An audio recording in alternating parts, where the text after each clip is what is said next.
I'm Piet Hein Eek, and well, I can only tell for myself what design is, or what for me is important, because I think every designer is different, because the world is different. And I started like 25 years ago, 20 years with a professional. And for me it's very important to do everything. So most designers and most people who are educated are very specialized, and the society is also like that. And I always try to do everything myself. I wanted to be in charge of the idea until the consumer actually buys it. So, and that's something which run out of hand, which because we have like a complex here, where we have a complete context around me as a designer, but we do everything, all kind of work, and from idea until realization, until I call it until it's in the back of a car, you know. So it's the whole process, and I'm very much interested in the whole process also. So for me, it's an important thing.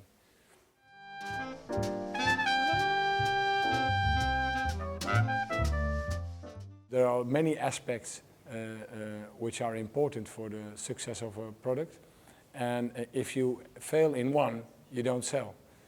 So it's quite a generalistic profession. So from that point of view, it's not strange that if you're a designer, you want to be in charge of everything, because you have to think about it. So for me, it was so obvious to have this combination of everything. And well, and if you start doing everything and it becomes a little bit successful, you need more space than an average designer. So you need a showroom, you need a workplace, you need a stock, you need material stock, you need everything. And in this place, we added a whole context in terms of all kind of other activities, like the gallery. We have an event space with music. We rent studios to other designers.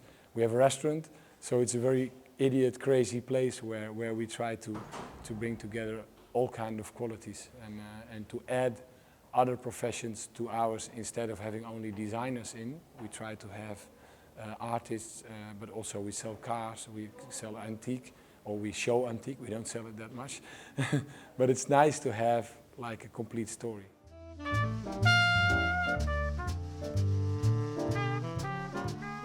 Every design we just show what we've done last year, and in this year the Wonder Room is very special because we just changed it, and I wanted to make a domestic feeling here. So we're in our house area, and beyond it becomes quite different. But we made a huge cupboard of all doors and windows as a separation wall between the kitchen and the living area. And this cupboard is quite extraordinary. I call it our state-of-the-art doors and windows cupboard, because I started welding my first doors cupboard when it was 1991. And we had an exhibition in 1996 in the Stedelijk Museum in Amsterdam. And since then we make all the time doors cupboards, but we make them commissioned, so nobody knows actually that we're doing it. So last year was the first time we showed this kind of cupboards. And this is state of the art, because there we cut the doors into 45 degrees, which enables us to go around the corner, and which makes it possible to make straight lines. So there is technically it's a sort of solution which is well, in fact it was caused by two failures in a big project we had, and in the end it became even better because we found out that you could it was possible to put them in an angle together. So like the corner over there is on the 45 degrees. And we show also down a lot of other products, and one of them is the new beam table, which is very extraordinary, I think, because I was writing about this table.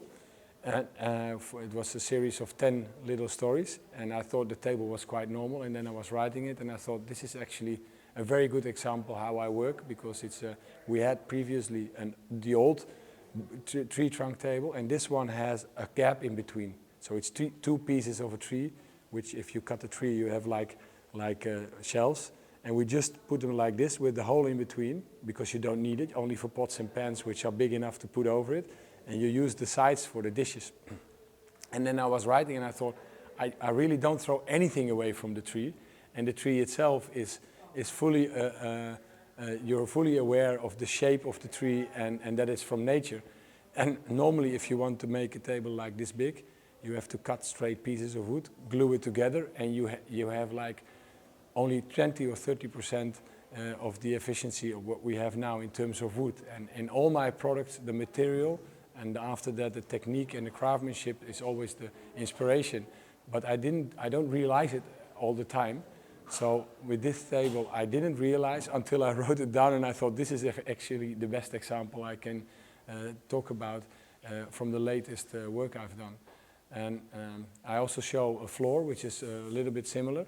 It's inspired on, I make floors for a company who's making floors.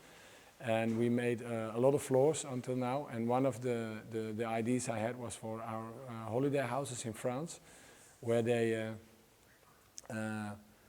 in France, the old houses, they have a system where they use the shelves, so the cut pieces from a tree. They are not straight, of course. The tree isn't straight. It's like this. So what they do is they cut it like that, and then they put the wood like vice versa, so you don't have to throw too much away. And I made a whole system between parquet and flooring in, and which enables you to make patterns, but you don't have to throw the wood away. So it's a very efficient way of making a floor, and it's nice because it's not a parquet and it's not a simple plank. So.